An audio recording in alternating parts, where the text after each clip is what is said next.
Set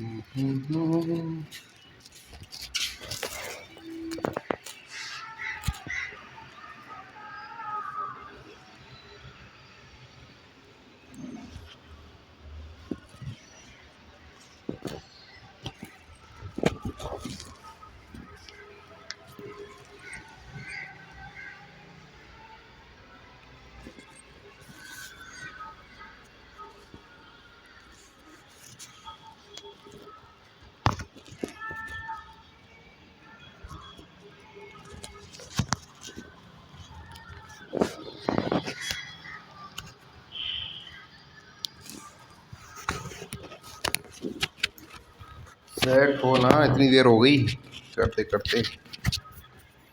इस bag को लेके जाओ यहाँ से।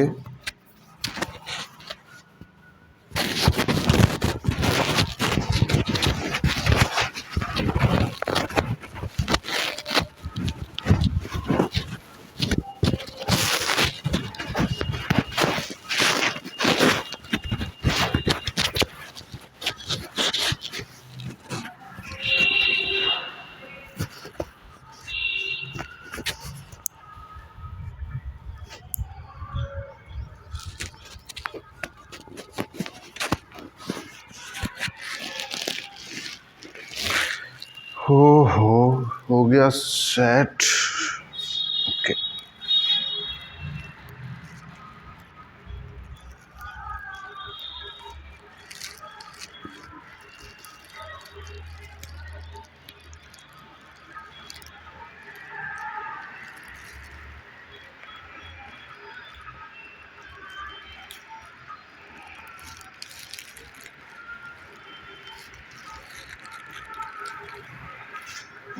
where should I put it? I should shove all these.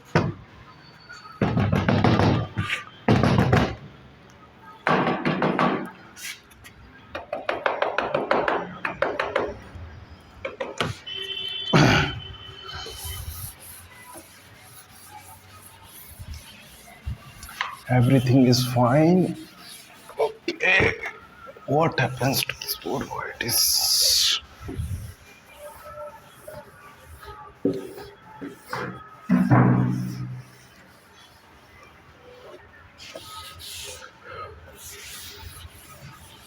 What we have studied? We have studied all the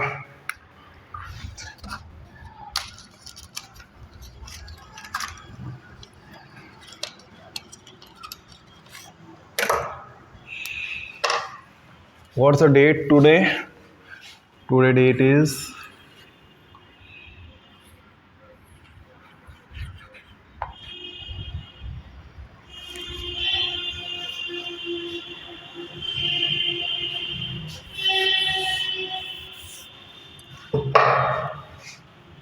today date is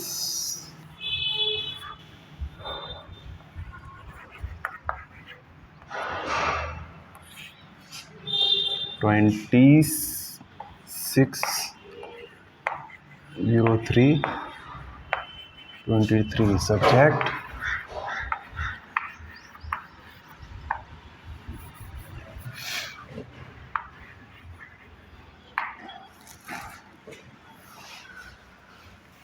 पता नहीं था 4 बजे आना है।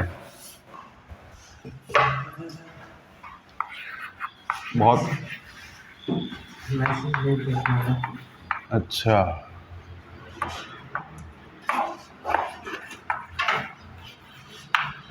बहुत बहुत बेकार नंबर आया तुम्हारे।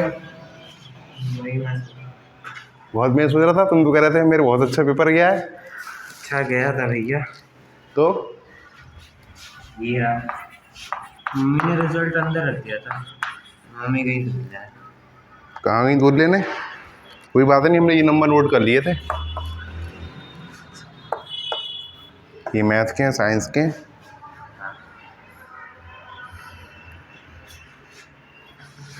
पेपर अच्छे कैसे अच्छा गया, नंबर बेकार क्यों आए? पता नहीं भैया, मेरे को तो आता भी था, आपके सामने तो ही करता हूँ मैं, ये थोड़ा ना कुछ लिख के नहीं आऊंगा। अब टेस्ट लिया करूंगा मैं। अरे भैया आप ले लो ना।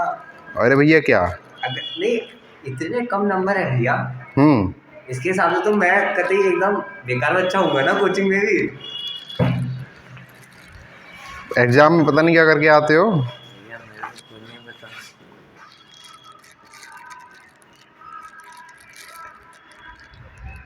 जिसमें एक्सपेक्ट नहीं था उसमें ज़्यादा अच्छे किस में है? सोशल में 86 है उसमें 100 में से, और कंप्यूटर में 81 है, हिंदी में 70 है। सोचा ही नहीं था उसमें इतना। ये कितना लिखा है? ये 71 के आगे 7। ये कौन सा सब्जेक्ट है? कंप्यूटर है। इसका 86 है। मैथ्स में ये 52 और ये कितना है नीचे वाला? 41। नहीं तो 52 और 53 52 53। जितना बताया था तुमने। हाँ भैया आप प्राइवेट टेस्ट केस करो। 52 और 53 है, दिख गया हमको। 52 और 53 यहाँ अभी बढ़िया है इस वाले में, टर्म हाफ वाली वाले में 65 74। तो यहाँ तो बहुत ही बेकार है।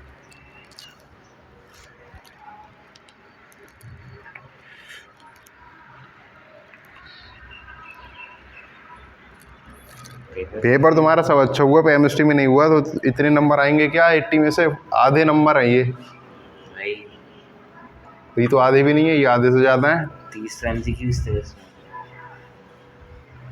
और तुम्हारे फ्रेंड्स के कैसे आए? फ्रेंड्स के हाँ। मेरे को तो बहुत ही बुरे। जो आपसे पढ़ने आ रहा था उसकी 60 बनी है, और तुम्हारी ओवरऑल कितनी बनी है? मेरी 68.6। 68.6 आउट ऑफ 69। तो ये होनी चाहिए उल्टी 86। एक वो जो सामने रहता है मेरे साथ ऋषभ, उसका ग्रेस लगा है। सामने रहता है भाई। हाँ मेरी जैसी वाली। तुम्हारे स्कूल का ही है? मेरी क्लास का है। अच्छा। उसका ग्रेस लगा है। तो उन्हीं के साथ घूमते फिरते होगे? नहीं भैया मैं उनके साथ। तब और जो आपसे पढ़ने आ रहा था उसकी 60% बनी है। मतलब तुमसे कम ही है वो है। और तुम्हारे फ्रेंड्स के ऊपर नहीं? तुम्हारे फ्रेंड्स के ज़्यादा नंबर नहीं है तुमसे? बस एक ही फ्रेंड है वो वाला, बाकी कोई नहीं है। वो वाला उसके कितने आए? 60 के। अरे तुम ऐसा कोई फ्रेंड नहीं है तुमसे ज़्यादा नंबर आए हों उसके? अरे भैया पूरी क्लास बेकार बच्चों की है। हमारी क्लास में हाईएस्ट 81 गया है। हाँ तो हाईएस्ट 81 और 68 के बीच में कितना डिफरेंस है? काफ़ी है। 12 नंबर तब 13। लेकिन भैया मैं क्या बोलूँ, नंबर नहीं सकता। हाँ वो है कम, मैं क्या करूँ। किसके साथ गए थे स्कूल में? मम्मी के साथ, पापा के साथ? मम्मी के साथ। मम्मी ने बोला थोड़ा क्या बोला मम्मी? करो। क्या बोला मम्मी ने? कहा बताओ मैथ की कोचिंग पढ़ रहे हो, साइंस की भी कोचिंग पढ़ रहे हो, तो तुम्हारे इतने नंबर कम आए? बोला है नहीं बोला? हाँ साइंस का बोला उन्होंने। तो और मम्मी ने कहा कि क्या कोचिंग में पढ़ नहीं पा रहे उसी से। मैंने कहा नहीं है ऐसे ही नॉर्मल सी बात है भैया, नंबर कम है तो कोचिंग पे तो उठे। लेकिन वो बात है ही नहीं भैया, मैं तो सब पढ़ रहा हूँ ना। पढ़ रहे हो तो उसको इम्प्लीमेंट क्यों नहीं कर पा रहे हो एग्जाम में, ये बताओ। हो गया भैया, क्या कर सकते। और तुम्हारा डेली टेस्ट मतलब वीकली टेस्ट होगा, और पूरा टेस्ट जैसा बताएंगे वैसा लिखोगे, ठीक है? अभी पूछने फोन किससे है पता नहीं। अरे उसके अच्छे खासे आए होंगे, 80 से कम थोड़ी आए होंगे। मैं वो चीटिंग करता है। अब जो भी है, अब देखो हम तुमको बता दें, तुमको लगता है कि हाँ समझ में आ गया कॉन्सेप्ट, हमको आता है तो ठीक है, तुमको आता है। लेकिन अगर तुम्हारा रिजल्ट भी नहीं आ पा रहा है, तुम्हारे आने से का हर कोई यही कहेगा ना तुमको नहीं आता है। जब तक रिजल्ट शो नहीं होगा तब तक रिजल्ट ही यहाँ पे बताएगा कि तुमको कितना आता है। हमें तो पता है तुमको कितना आता है, लेकिन तुम्हारे रिजल्ट में नंबर भी तो आने चाहिए, वहीं से तो डिसाइड होगा। अरे मैंने सोचा नहीं था, एक्सक्यूज लगेगा भी। हिंदी में नहीं सोचा था, उसमें तब भी आ गए। सोशल में नहीं सोचा था, उसमें या वो। देखो वो तो ऐसे हैं, उसमें गलत भी लिख दोगे, उसमें गलत सही ज़्यादा कुछ होता नहीं है। लिटरेचर वाले सब्जेक्ट में लिख दो बस, टीचर एकदम काट नहीं सकता उसको, कुछ ना कुछ नंबर देगा। लेकिन साइंस मैथ में तो जो आंसर लिखना है वही लिखना पड़ेगा। इसीलिए ये साइंटिफिक सब्जेक्ट है, ऑथेंटिक सब्जेक्ट है, माना जाता है इसको। इसमें अच्छे नंबर आने चाहिए, इससे पता लगता है कि हाँ यहाँ पे मार्किंग होती है, जो साइंटिफिक मार्किंग होती है। सही है तो सही, नहीं है तो गलत, 0 नंबर।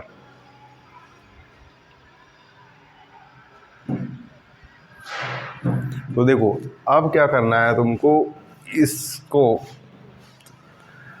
तुम पता नहीं किस हिसाब से चलते हो, ठीक है। सबसे पहले तुम्हारे लिए बता दें, ठीक है, ज़्यादा सोर्स से नहीं पढ़ना है, ठीक है।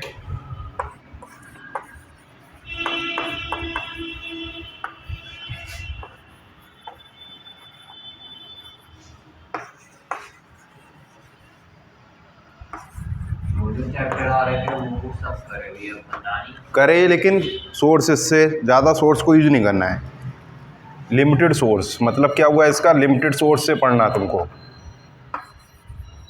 ज़्यादा नंबर पाने के चक्कर में। इधर उधर नहीं भागना। हाँ, अब लिमिटेड सोर्स से पढ़ लिया, ठीक है, फिर उससे करो नोट्स प्रिपेयर, ठीक है। सेल्फ और टीचर की हेल्प से, ठीक है। टीचर गाइड करेगा, नोट्स तुमको खुद बनाने हैं। फिर क्या करना है, ये जो तुमने नोट्स बना लिया, पूरी साल मान लो इलेक्ट्रिसिटी चैप्टर पढ़ने हैं हम अभी,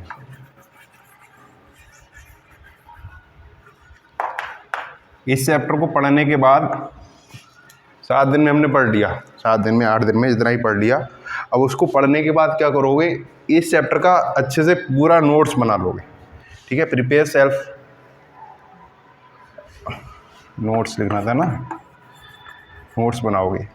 अब नोट्स बनाने के बाद इसी चैप्टर का इसमें 2-3 पेज ब्लैंक छोड़ दो, ताकि पूरी साल भर पढ़ते समय कहीं से नया क्वेश्चन आ रहा है, कुछ भी मिल रहा है तो उसको ऐड कर सको उसमें, ठीक है।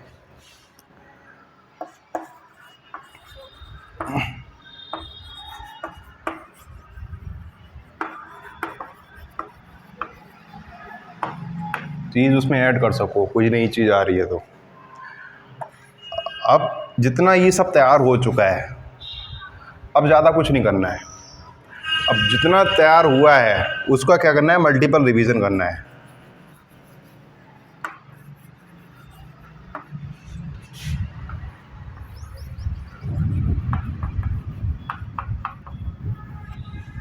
ठीक है, बार बार हर एग्ज़ाम में फर्स्ट मंथली टेस्ट हो, यूनिट टेस्ट हो, क्लास टेस्ट हो, कोई सा भी टेस्ट हो, सभी एग्ज़ाम के लिए जो नोट्स प्रिपेयर किए हो उसी नोट्स को बार बार पढ़ना है।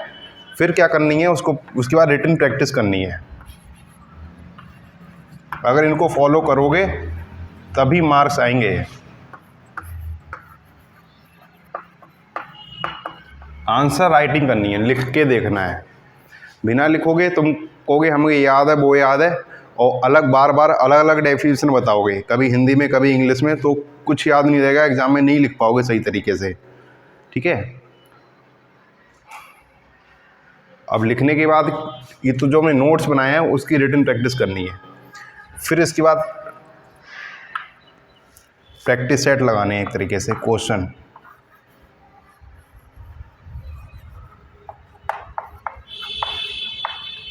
अब 10th में आ गए हो, बोर्ड एग्ज़ाम है,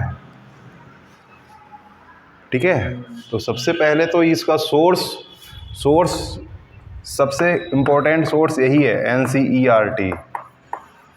इसकी एक एक लाइन टीचर हेल्प समझाएगा, टीचर के साथ साथ खुद पढ़ो, ठीक है। उसी वर्ड्स को मल्टीपल रिवीजन को, वहीं से एक्टिविटी से क्वेश्चन आएगा, लास्ट से क्वेश्चन आएगा, उसमें लास्ट में एक्सरसाइज होती है वहाँ से क्वेश्चन आएगा, बीच में जो जैसे टेस्ट पढ़ लिया उसके बाद 2-3 क्वेश्चन होते हैं वहाँ से क्वेश्चन आएगा। फिर क्या है, कुछ वैसे क्वेश्चन आते हैं थिंकिंग वाले, ठीक है। कॉन्सेप्ट तो हमने पढ़ लिया अच्छे से, उसको अप्लाई बुक में कर लिया, लेकिन उसी तरह की कोई और एक्टिविटी हो सकती है जहाँ पे हमको उसका यूज़ करना है। वो कैसे करोगे, उसके लिए भी प्रिपेयर रहना है। उसके लिए वो आएगा यहाँ से, प्रैक्टिस सेट से। यहाँ से ऑथेंटिक क्वेश्चंस तुमको मिलेंगे जगह जगह से, बहुत सारे।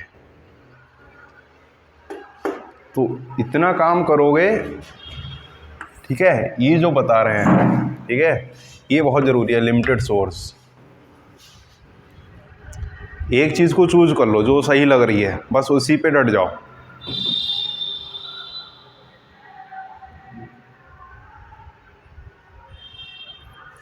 और सबसे ज़्यादा फिर उसके बाद इम्पोर्टेंट है मल्टीपल रिवीजन। IAS PCS के एग्ज़ाम में सब यही लागू होता है। वहाँ पे रिटन एग्ज़ाम होता है मेंस का, बहुत बड़ा सिलेबस होता है GS का। जिसने बहुत सारी बुक पढ़ने के चक्कर में पड़ गया तो उसका कुछ सिलेक्शन नहीं होगा। और जिसने एक बुक पढ़ ली, कोई सी बुक पढ़ ली, सारा सिलेबस उसने कवर कर लिया, क्वेश्चन सब वही आते हैं सिलेबस से ही। अब क्वेश्चन आ दिए, अब उसने बार बार लिख के प्रैक्टिस कर लिए, क्वेश्चन जैसे ही आएगा वो एकदम लिखना शुरू कर देगा, उसका पेन नहीं रुकेगा, ठीक है, क्योंकि वो लिख चुका है, प्रैक्टिस कर चुका है सेम चीज़ की। अब तुमने बार बार नई नई चीज़ें पढ़ी हैं तो तुमको समझ में नहीं आएगा पहले कौन सा पॉइंट लिखूँ, दूसरे में फिर कौन सा पॉइंट लूँ। अब एक राइटर उसी पॉइंट को अपनी लैंग्वेज में लिखता है, दूसरा राइटर अलग बुक से लिखता है, तीसरा राइटर या फिर टीचर अलग अलग तरीके से बताता है। अब तुमने तीनों पॉइंट को तुमने लगा कि अलग अलग हैं, लेकिन तीनों से पढ़े हैं और तुमने वो तीनों पॉइंट लिख दिए, लेकिन पॉइंट तो वो एक ही हुआ ना। अब वो गलत हो गया फिर वहाँ पर, तो वहाँ मार्क नहीं, नंबर नहीं मिलेगा। समझ पा रहे हो? तो ये स्ट्रेटेजी फॉलो करनी पड़ेगी बहुत अच्छे से, सीरियस होके, और अपनी एफिशिएंसी बढ़ाओ।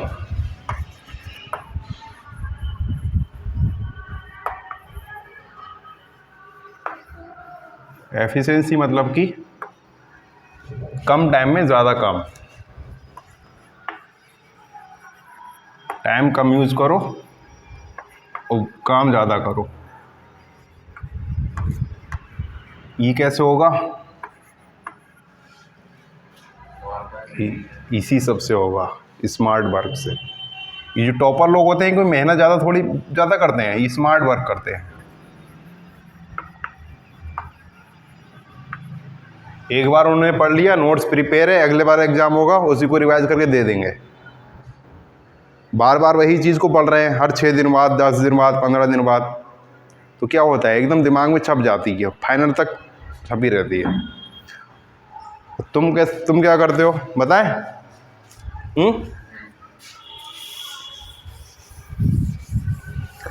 साल भर तो पढ़ोगे, साल भर पढ़ोगे, फिर क्या करोगे? एग्ज़ाम जब आएगा, ठीक है, एग्ज़ाम टाइम में रीडिंग करोगे, उस दौरान बताओगे नोट्स। कल एग्ज़ाम है, आज नोट्स बनाओगे या 2-3 दिन पहले से नोट्स बनाने लगोगे, उन्हीं नोट्स से फिर एग्ज़ाम में लिखो के आओगे।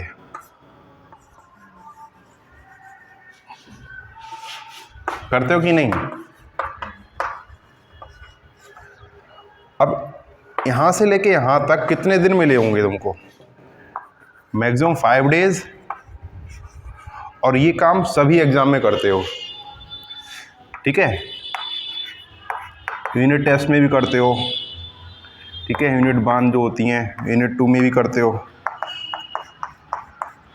सभी में करते हो, यहाँ तक कि फाइनल एग्ज़ाम में भी यही करते हो। तुम्हारे ये नोट्स कहाँ, यहाँ पर अलग नोट्स होगा, यहाँ पे अलग नोट्स होगा, यहाँ पे अलग नोट्स होगा, हैं? बताओ फ़ायदा मिला ऐसा करने से?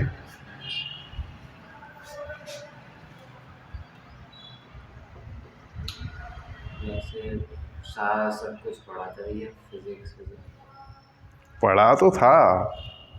36।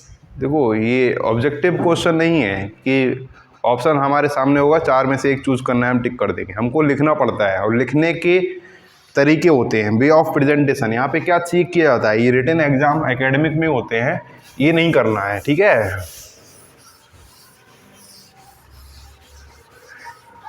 इसमें हमारी प्रेजेंटेशन चेक की जाती है।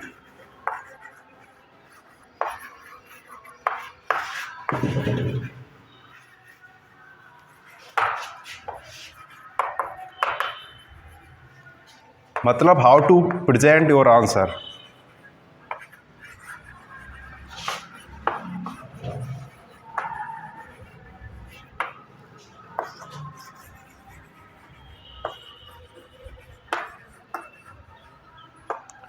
अपना आंसर कैसे प्रेजेंट करते हो टीचर को, टीचर देख के समझ में आ जाता है कि तुम प्रैक्टिस की हो कि नहीं की हो। तुम घर पे हम बोलेंगे टेस्ट है तुम्हारा कल को, और टेस्ट लेते समय तुमने किस तरीके से लिखा है ना, हम बता देंगे तुमने कितने घंटे तैयारी की है घर पे। उसी तरीके से प्रेजेंटेशन बन जाता है।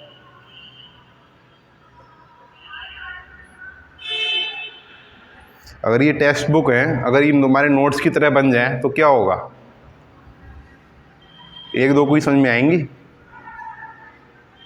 टेक्स्ट बुक में हर पेज पे टाइटल लिखा होता है, हेडिंग पड़ी होती है, उसके बाद पैराग्राफ चेंजेस होते हैं, ठीक है,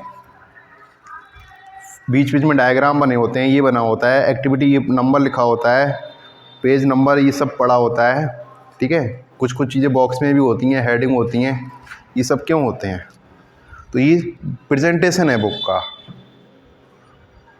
तभी अच्छी बुक लग रही है। बुक कोई बुक अच्छी लगती है, कोई नहीं लगती है, तो इसी तरीके से होता है लिखने का तरीका।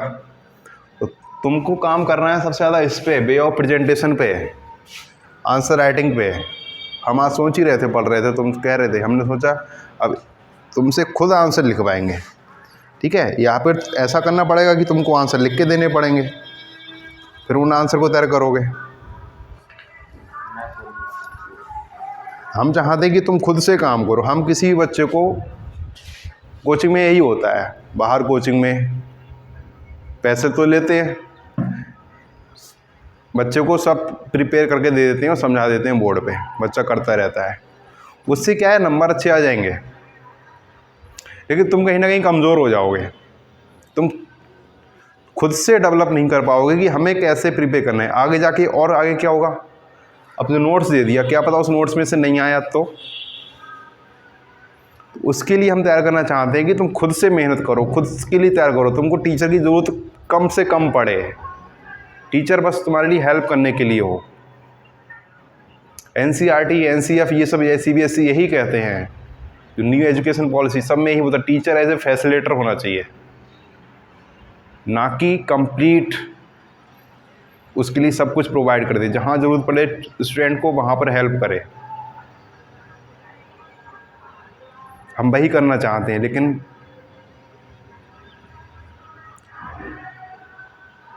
तो सपोर्ट करेंगे, मेहनत करनी पड़ेगी तुमको, साथ में नोट्स प्रिपेयर कर देंगे कम से कम। अब नहीं, नोट्स मैं खुद बना लूँगा भैया, मैंने बनाया अभी से इलेक्ट्रिसिटी के। और तुमको वोकेबलरी पे भी थोड़ा काम करने का, और इंग्लिश तुम्हारा सबसे मेन चीज़ है। इंग्लिश तुम्हारी बहुत वीक है। स्कूल में तुम एक सेंटेंस या कोई डेफिनेशन इंग्लिश में पूरी कंप्लीट नहीं बोल पा रहे होगे। हाँ, नॉर्मल इजी था। अब वे ऑफ प्रेजेंटेशन तुम्हारे माइंड में चीज़ डेफिनेशन याद नहीं हो रही है। क्यों याद नहीं हो रही है, तुम थोड़ा बोलते हो फिर हिंदी में चले जाते हो। क्यों, तुम्हारे पास वोकेबलरी नहीं है, वर्ड्स नहीं है, सेंटेंसेस नहीं है, सेंटेंस फॉर्मेशन की पावर नहीं है अभी। तो उस पर काम करने के लिए तुमको इंग्लिश से जूझना पड़ेगा, कोशिश करना पड़ेगा कि हम डेफिनेशन या फिर कोई भी चीज़ है, कोई भी क्वेश्चन पूछें, कोई भी आंसर दें, रुक के बोलें, अटक अटक के बोलें, इंग्लिश में बोलें।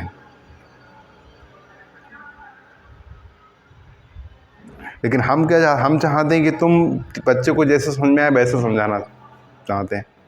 तुम्हारी इंग्लिश इतनी ठीक नहीं है तो कोशिश कर दें कि हाँ समझ में आ जाए, इंग्लिश पे फिर काम कर लोगे। लेकिन अब से करना पड़ेगा इंग्लिश में ही कंप्लीट।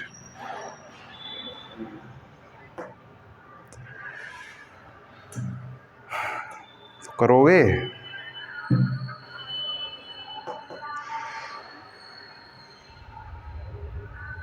मैथ्स में तो तब भी चलो मिस्टेक हो सकती है, कैलकुलेशन वो मैं मानता हूँ, वो तो होती है मेरी, लेकिन साइंस 36 में बहुत कम। तो साइंस में क्या, बायो तो ठीक आई थी, केमिस्ट्री थोड़ा बड़ हुई थी कह रहे थे। केमिस्ट्री खराब गई थी और फिजिक्स भी अच्छी थी। फिजिक्स 28 नंबर की थी। 28 में से तो कितने यार, तुम तो कहते थे सब अच्छी आई थी, सब पढ़ाया हुआ था, सब कर दिया था मैंने। जो एक्टिविटी थी ना, वो जो जिसमें स्पीड दे रखी थी वही मेरे से नहीं हुई थी, बाकी तो सब कुछ हो गया था।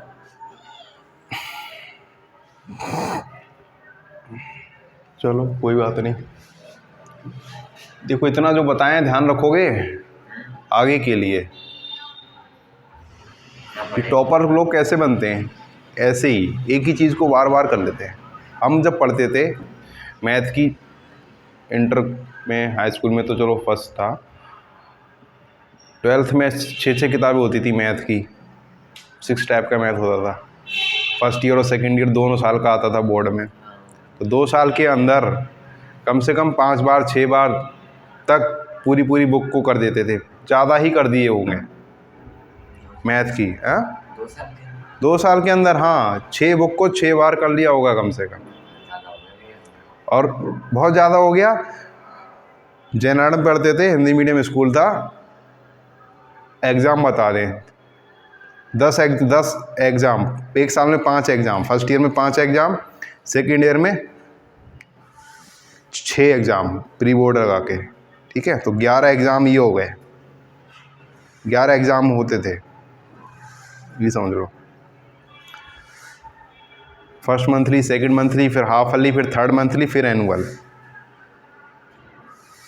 हर 2 महीने बाद यूनिट टेस्ट होता था। और ऐसा नहीं होता था यहाँ से लेके यहाँ तक आएगा, जितना पीछे पढ़ा दिया वो सब आएगा, सब आएगा।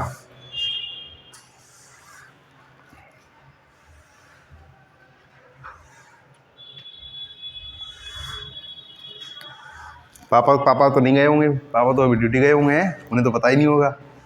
नहीं, पापा को बताया, लेकिन पापा ने अभी सुने नहीं, जल्दी कल पापा ड्यूटी में भी आएंगे, पापा शाम को। फिर डांट लगाई तुम्हारी?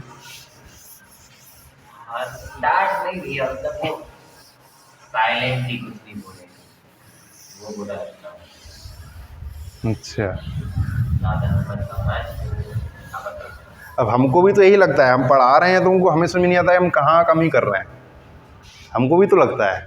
मेरे को भैया सोचने नहीं आ रहा, मैंने कहा। अब बताओ, हम तुमको पढ़ाते हैं, क्या समझ में नहीं आता है? एग्जाम में मैं 3:30 बजे तक पढ़ाता हूँ। उस तरीके से पढ़ने से कुछ नहीं होता है, एक तरीके से। अब जो नोट्स बना रहे हो जो भी है वो लास्ट तक रहना चाहिए, उसी का बार बार रिवीजन होना चाहिए।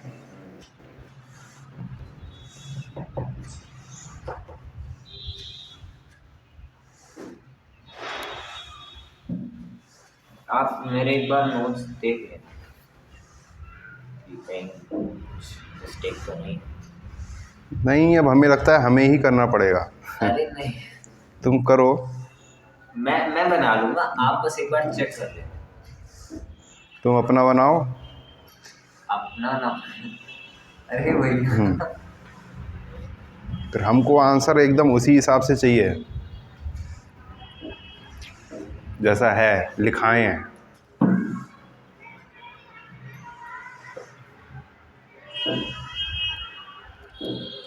तो देखो इस चैप्टर में, इलेक्ट्रिसिटी चैप्टर में सबसे पहले क्या पढ़ा था? Electric circuit. चार्ज पढ़ा था। उससे पहले ये इलेक्ट्रिक सर्किट, पहले पेज पे डेफिनेशन थी। क्या थी डेफिनेशन इलेक्ट्रिक सर्किट की? A closed path in which the current flow। तो करंट कहाँ से आई? करंट पढ़ चुके थे? हाँ। नहीं, हाँ, अगर सबसे पहले इलेक्ट्रिक सर्किट पढ़े हो तो करंट कहाँ से आ गई? करंट को कौन डिफाइन करेगा? लेकिन ये उसमें था, पहले ही पेज पे है। हाँ, हमको पता है। A closed path where a flow of electrons। सबसे पहले चार्ज है, ठीक है। चार्ज के बाद क्या है? करंट है। चार्ज को किससे डिनोट करते हैं? Q से, ठीक है। ये देखो, ये रहा, क्या सबसे पहले दे रखा है। हम्म A continuous and a closed path of a electric circuit, electric current is called electric circuit।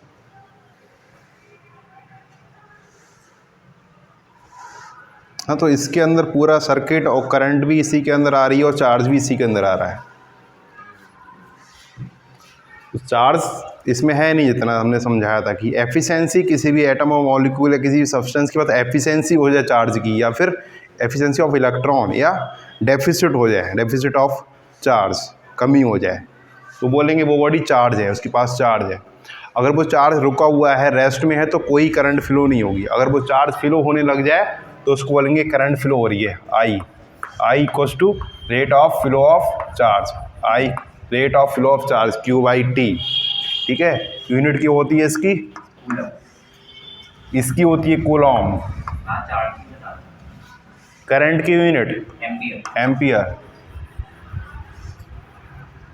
Capital A से डिनोट करते हैं। अभी करंट क्यों फ्लो हो रही है? फ्लो होने की वजह से क्या, चार्ज फ्लो हो रहे हैं इसीलिए। अब चार्ज कैसे फ्लो होंगे? क्या किसी वायर में अपने आप चार्ज फ्लो हो जाएगा? नहीं। हाँ, तो एनर्जी कहाँ से प्रोवाइड करेंगे? सेल से। तो कॉन्सेप्ट आता है पोटेंशियल डिफरेंस का।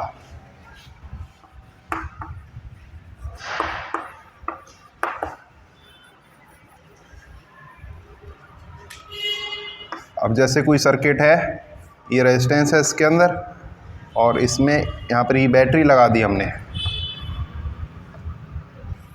और यहाँ एमीटर लगा दिया जो कि क्या मेज़र करेगा? करंट मेज़र करेगा। ये सेल लगा दिया। अब ये सेल क्या करेगा? इस रेजिस्टेंस के एंड्स पर, ये रेजिस्टेंस के एंड्स हैं, इनके एंड्स पे पोटेंशियल डिफरेंस अप्लाई कर दिया। इसकी वजह से ये सेल क्या है, इस पोटेंशियल डिफरेंस प्रोवाइड कर दिया, प्लस माइनस। फिर क्या होगा? इसकी वजह से इसमें चार्ज फ्लो हो जाएंगे। ठीक है, चार्ज फ्लो होने से क्या होगा? करंट फ्लो हो जाएगी, और यहाँ पे रीडिंग आ जाएगी कितना करंट फ्लो हो रहा है। तो पोटेंशियल डिफरेंस या कौन क्रिएट करता है? सेल या बैटरी। ठीक है,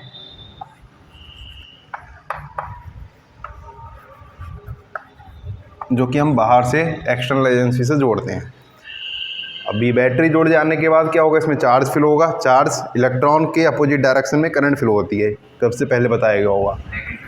हाँ, अगर ये इलेक्ट्रॉन इधर जा रहा है, ये इलेक्ट्रॉन इधर मूव कर रहे हैं, तो करंट किधर जाएगी?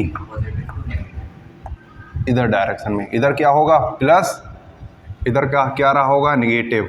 हाँ, तो positive to negative current flow होगी इलेक्ट्रॉन के फ्लो होने की अपोजिट डायरेक्शन में। होगी या नहीं होगी?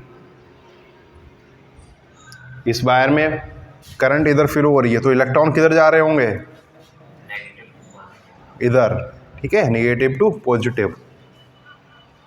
तो पोटेंशियल डिफरेंस की वजह से क्या फ्लो होती है? करंट। पोटेंशियल डिफरेंस अप्लाई नहीं होगा तब तक करंट फ्लो नहीं होगी।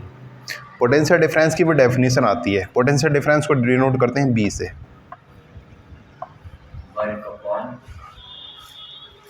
अब ये पोटेंशियल डिफरेंस क्या होता है? अब इसके अंदर चार्जेस होंगे, वायर के अंदर चार्जेस हैं। चार्ज को फ्लो करने के लिए जो वर्क करना पड़ेगा, किसको? बैटरी को।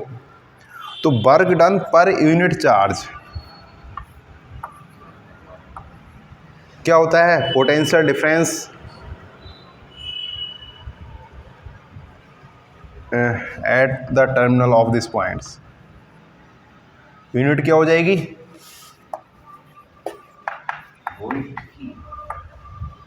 हाँ, अब जूल पर कूलाम। ठीक है, जूल पर कूलाम, इसको बोलते हैं क्या? वोल्ट। यूनिट हो जाती है वोल्ट। तो इतना पढ़ चुके हैं हम। इसके बाद कुछ पढ़ा था, इसके बाद रेजिस्टेंस पढ़े थे।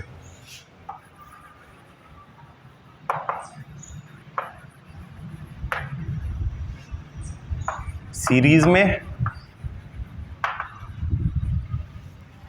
में रेजिस्टेंस अगर जुड़े हुए हैं कई सारे, तो उनका इक्विवेलेंट रेजिस्टेंस, ठीक है, आर इक्विवेलेंट, REQ इक्विवेलेंट मतलब कि टोटल रेजिस्टेंस कितना होगा?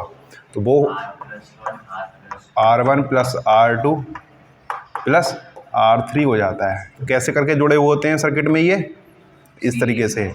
सीरीज कैसे होती है? ऐसे करके ना। यहाँ पे बैटरी लगा देंगे, प्लस माइनस, ये R1 R2 R3। डेरिवेशन कैसे करके होता है इसका? याद है कि नहीं?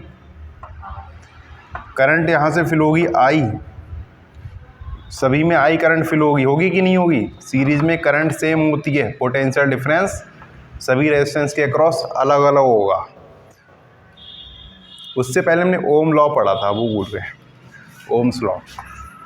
Current flowing in a circuit is directly proportional to the potential differences applying across the end with the constant temperature.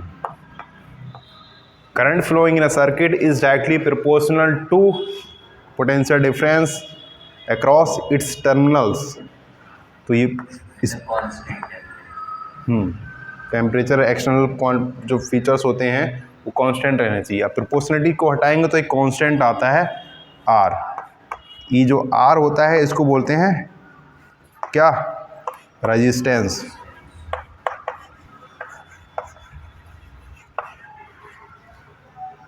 What is resistance?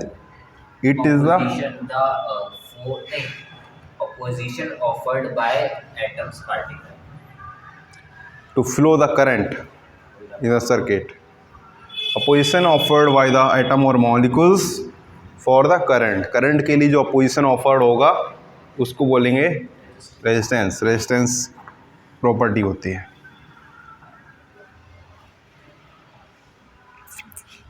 अब B और I के बीच में अगर ग्राफ प्लॉट करेंगे तो कैसा आएगा? B और I के बीच में ग्राफ प्लॉट करेंगे तो स्ट्रेट लाइन आता है और इसका जो स्लोप होगा ये थीटा, तो tan थीटा की वैल्यू यहाँ से मिलेगी हमको perpendicular upon base B upon I कितना हो जाएगा? रेजिस्टेंस। ठीक है, ये सब आगे समझ में। अब यहाँ बता रहे थे रेजिस्टेंस को सीरीज़ में अगर जोड़ेंगे, कई सारे रेजिस्टेंस हैं तो सीरीज़ में जोड़ेंगे तो उनका रेजिस्टेंस इक्विवेलेंट आता है उनका सम R1 + R2 सीधे सीधे जोड़ देंगे। अगर यही रेजिस्टेंस पैरेलल में हो, इसका डेरिवेशन समझा है? डेरिवेशन बता रहे थे कि करंट सभी में सेम फ्लो होगी बट पोटेंशियल डिफरेंस इनके अबाउट अलग अलग होगा। यहाँ पे B1, यहाँ पे इसके अबाउट B2, इसके अबाउट B3 और B इक्वल्स टू क्या होता है? IR। अगर इनका इक्विवेलेंट रेजिस्टेंस R है और I करंट फ्लो हो रही है और पोटेंशियल डिफरेंस इन दोनों टर्मिनल के अबाउट कितना है? B है, तो ये लग जाएगा। ये आपने बोला कि पोटेंशियल डिफरेंस है वो सब में अलग अलग हुआ। हाँ, हम अभी इतने की बात कर रहे हैं टोटल, इसको हटा के इक्विवेलेंट। अब B1 की अगर बात करें तो कितना हो जाएगा? I R1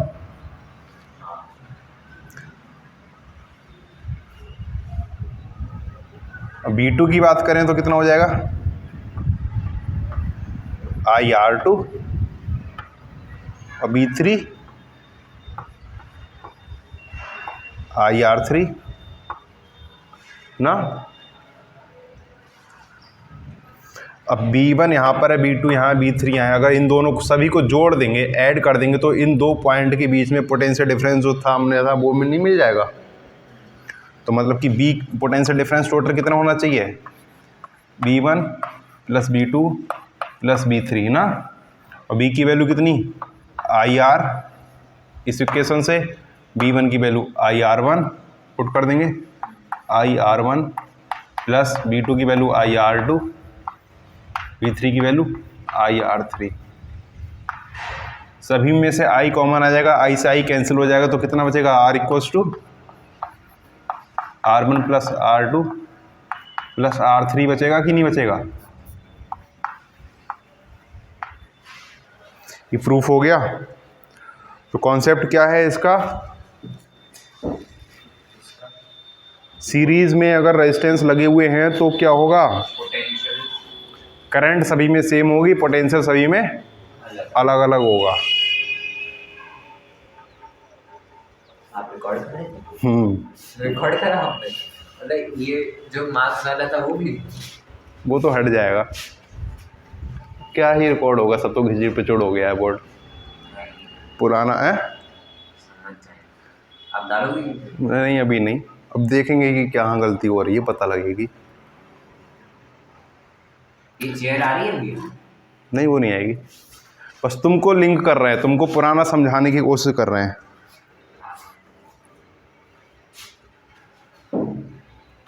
शेर नहीं आ रही, बोर्ड पूरा आ रहा है, एक्स्ट्रा भी आ रहा है। भैया आईवी ग्राफ आता है क्या? हाँ आता है आईवी ग्राफ आईवी ग्राफ। अब देखो आईवी ग्राफ उल्टा हो जाएगा, करंट ऊपर, रेजिस्टेंस सॉरी वोल्टेज इधर, पहले वोल्टेज फिर करंट, वोल्टेज। इसका ग्राफ भी सीधा आएगा। अब इसकी स्लोप अगर निकालोगे, ये थीटा हो गया, तो इसकी स्लोप क्या हो जाएगी, tan थीटा। आई अपॉन बी नहीं होगा, ये कितना है आई, और ये बी है इधर, आई अपॉन बी है कि नहीं।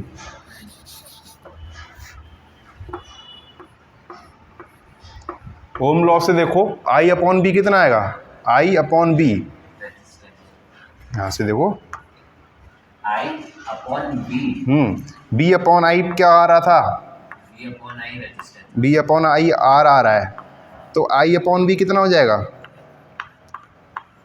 उल्टा हो जाएगा, 1 अपॉन आर हो जाएगा।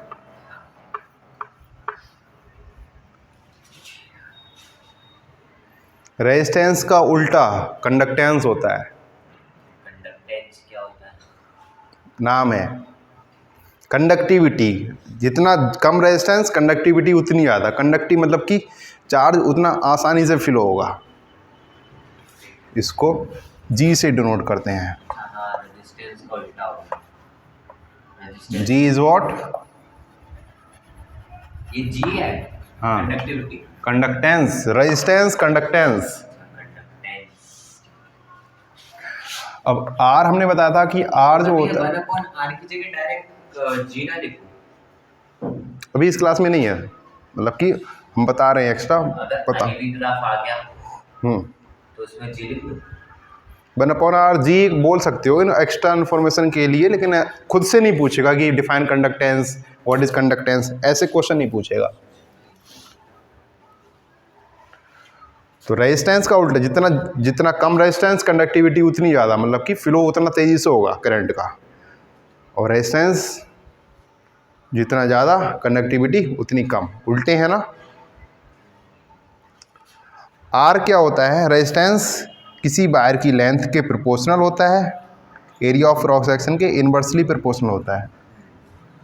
तो आर क्या आता है, आर इक्वल्स टू यहाँ पे कांस्टेंट आता है rho L upon A, what is sorry L upon A, what is rho, resistivity, resistivity, rho is what, material पे डिपेंड होती है, हाँ हर मटेरियल की अलग अलग रेजिस्टिविटी होती है। अब रेजिस्टिविटी का अगर उल्टा करेंगे 1 अपॉन रो, ये रेजिस्टिविटी का उल्टा हो जाता है कंडक्टिविटी। क्या,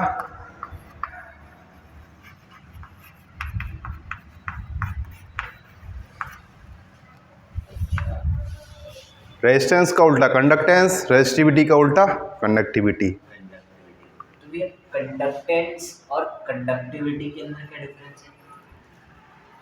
कुछ अंतर नहीं है, ये कैरेक्टरिस्टिक्स हैं मटेरियल के, है कि नहीं, ये मटेरियल पे डिपेंड करेगा,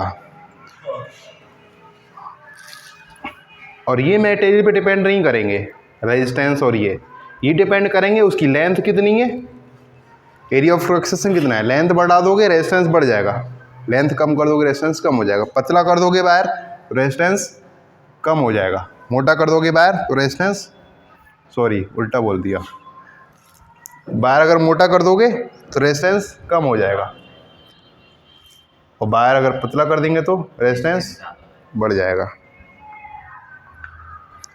ये सब समरी थी अब तक जितना पढ़ा था। कहीं पे कोई डाउट है तो बताओ, पैरेलल वाला पता है, बचा है बताने के लिए, अभी इधर का मिटा दें।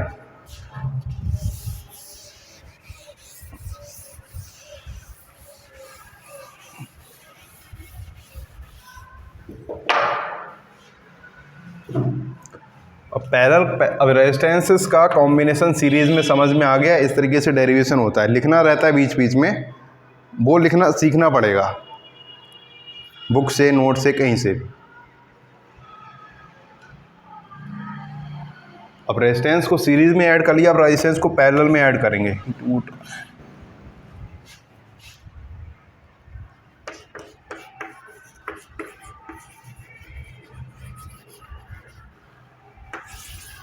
पैरेलल में रेजिस्टेंस कैसे ऐड होते हैं, ये हो गया,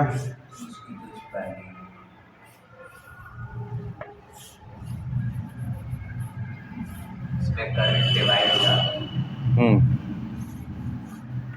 इसका फॉर्मूला होता है 1/R1 1/R2 1/R3। ये R1 R2 नमस्ते R3।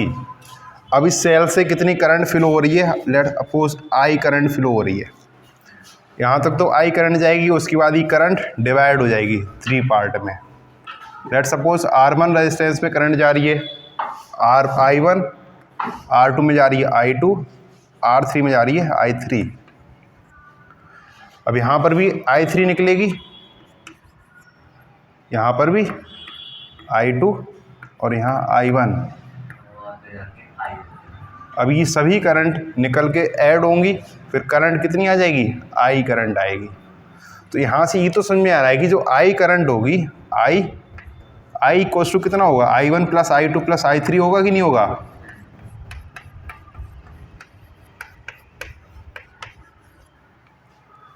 ये तो समझ में आ गया। अब हमने बताया कि पैरेलल में पोटेंशियल डिफरेंस, अगर यहाँ पे हम एक वोल्ट मीटर लगाएं और यहाँ पर एक वोल्ट मीटर लगाएं और उसकी रीडिंग चेक करें, ठीक है, तो जो आएगी, और यहाँ पर वोल्ट मीटर लगाएं या यहाँ पर वोल्ट मीटर लगाएं इस तरीके से, या इसके अबाउट वोल्ट मीटर लगाएं, ठीक है, चाहे ऐसे लगाओ, चाहे ऐसे लगाओ, चाहे ऐसे लगाओ, सभी में रीडिंग क्या आएगी, सेम आएगी, क्योंकि ये पैरेलल में लगे हुए हैं। 2 पॉइंट के अबाउट ही सारे रेजिस्टेंस लगे हुए हैं, सभी में पोटेंशियल डिफरेंस, करंट तो अलग अलग है। हाँ, करंट अलग अलग होगा, लेकिन पोटेंशियल डिफरेंस रेजिस्टेंस के हिसाब से करंट जाती है। रेजिस्टेंस कम होगा करंट ज़्यादा जाएगी, रेजिस्टेंस ज़्यादा होगा करंट कम जाएगी, मल्टीप्लाई उनका इक्वल रहेगा।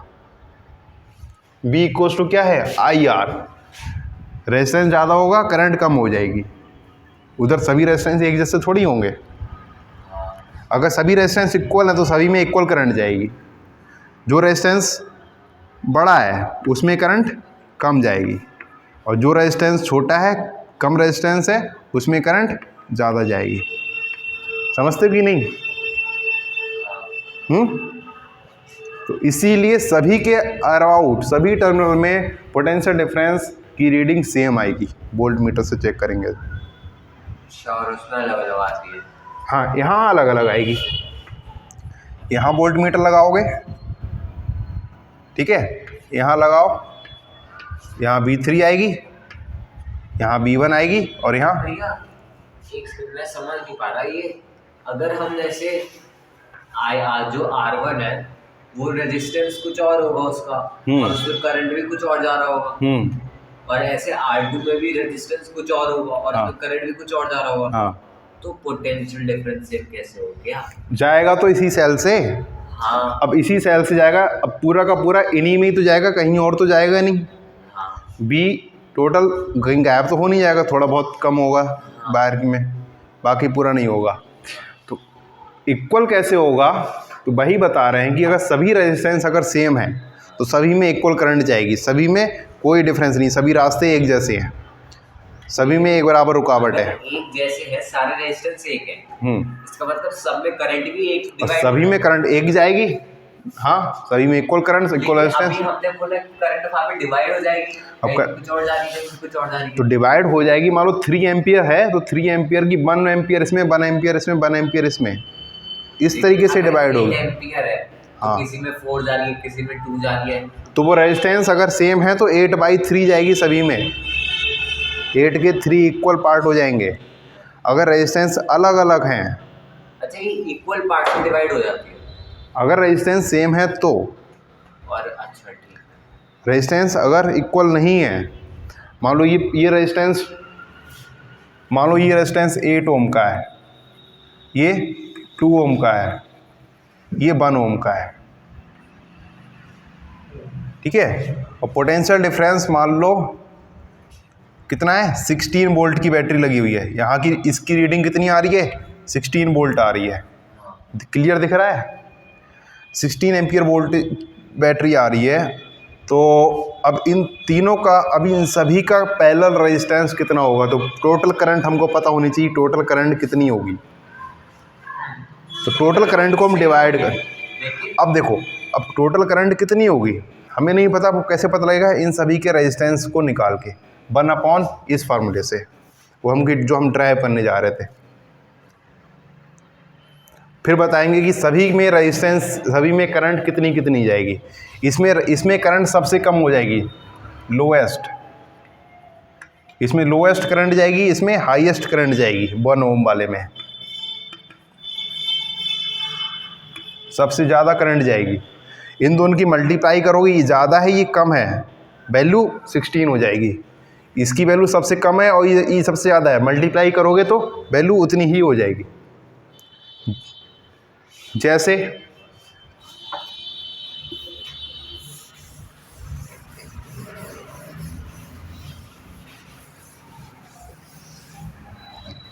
देखो B इक्वल्स टू कितना है, IR ना, B हमारा है 16 वोल्ट। तो पहले केस में क्या हो सकता है, अगर रेजिस्टेंस 8 ओम का है तो करंट कितनी हो जाएगी यहाँ पे, 2 एम्पियर, 8 2 जा 16 मिल जाएगा, B इक्वल्स टू IR से। हो रहा है नहीं हो रहा है। दूसरे केस में अगर हम क्या करें, रेजिस्टेंस की वैल्यू हमने 4 ओम कर दी, तो करंट कितनी हो जाएगी, I निकाल लो V/R से, वोल्टेज इतना है, 4 4 जा 16, 4 एम्पियर।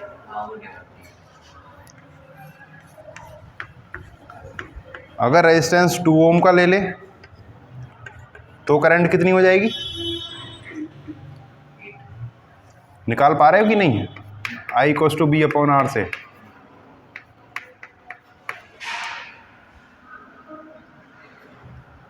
टू और 16/2 8। अब देख रहे हो करंट बढ़ रही, सभी में अलग अलग करंट जा रही है कि नहीं जा रही है, सभी को ऐड करोगे तो टोटल करंट मिल जाएगी हमको।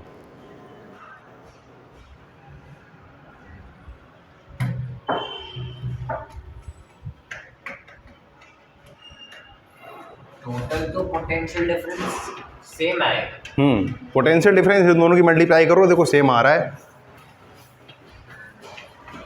चाहे उसमें देखो, नमस्ते, चाहे उसमें देखो फर्स्ट पहले वाले रेजिस्टेंस में, चाहे दूसरे वाले में, सभी में पोटेंशियल डिफरेंस कितना आ रहा है, सेम ही रहेगा। और किस वजह से होगा, इस वजह से। सही हो रही है।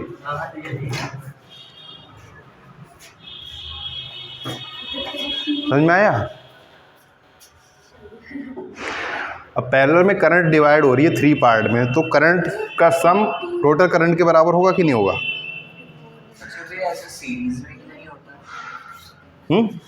सीरीज में नहीं होता, प्रैक्टिकल एमीटर लगा के देखो, सही उतना ही करंट आएगा यहाँ पे, उतना ही करंट यहाँ पे आएगा, एमीटर से चेक कर सकते हैं पोटेंशियल डिफरेंस। क्योंकि यहाँ पे कहीं ना कहीं बैटरी क्या करती है, इलेक्ट्रॉन को फ्लो कराती है, एनर्जी देती है, इलेक्ट्रॉन को एनर्जी देती है, फ्लो होते हैं। यहाँ पे कुछ इलेक्ट्रॉन रुक जाएंगे, मूव नहीं कर पाएंगे, क्योंकि ये रुकावट रोक रहे हैं। जितना रोक लेंगे उतना वहाँ पे इसकी एनर्जी ख़त्म हो जाएगी, उतने इलेक्ट्रॉन तो अब आगे नहीं बढ़ पाएंगे ना, जो बच्चे वो और आगे जाएंगे, वो और आगे जाएंगे। तो करंट बदलेगी नहीं बदलेगी? करंट मतलब कि उसमें इक्वल रहेगी, पोटेंशियल डिफरेंस कम हो जाएगा, पोटेंशियल डिफरेंस अलग अलग आएगा। वो डिपेंड करेगा रेजिस्टेंस कितना है। इसमें करंट का सम इतना होगा, पोटेंशियल डिफरेंस सभी में क्या होगा? इक्वल होगा। लेट सपोज इन सभी का कंबाइंड रेजिस्टेंस R है, ठीक है, ठीक है, कंबाइंड रेजिस्टेंस R है, तो पोटेंशियल डिफरेंस कितना हो जाएगा? B इक्वल्स टू IR हो जाएगा कि नहीं हो जाएगा? तो I की वैल्यू यहां से कितनी आ जाएगी? B/R। अब पहले वाले रेजिस्टेंस में करंट निकालें तो कितना आएगा? ये I1 डिफरेंस होता है सेम, पोटेंशियल डिफरेंस सेम होता है। अब पहले वाले में करंट कितनी आएगी? I अगर निकालें तो I1 कितना आएगा? I1 equals to B/R1। यहाँ पे रेजिस्टेंस R1 है। इसी तरीके से I2 और I3, पोटेंशियल डिफरेंस सेम होगा तो 1/R I2 B/R2 हो जाएगा, I3 कितना हो जाएगा? B/R3। अब R1, I1, I2 और I3 की वैल्यू इस इक्वेशन में पुट कर दो तो और B की वैल्यू यहाँ, I की वैल्यू यहाँ से भी निकाल लो, B/R। तो इस इक्वेशन में पुट करने पे क्या मिलेगा? B/R इक्वल्स टू कितना हो जाएगा? B/R1 plus B/R2 plus B/R3। B सभी में कॉमन आ रहा है ऊपर से, दोनों तरफ से कैंसिल हो जाएगा, तो 1/R equals to 1/R1 plus 1/R2 plus 1/R3। यही तो होता है। दोनों एग्जाम में डायरेक्ट पूछे जाते हैं।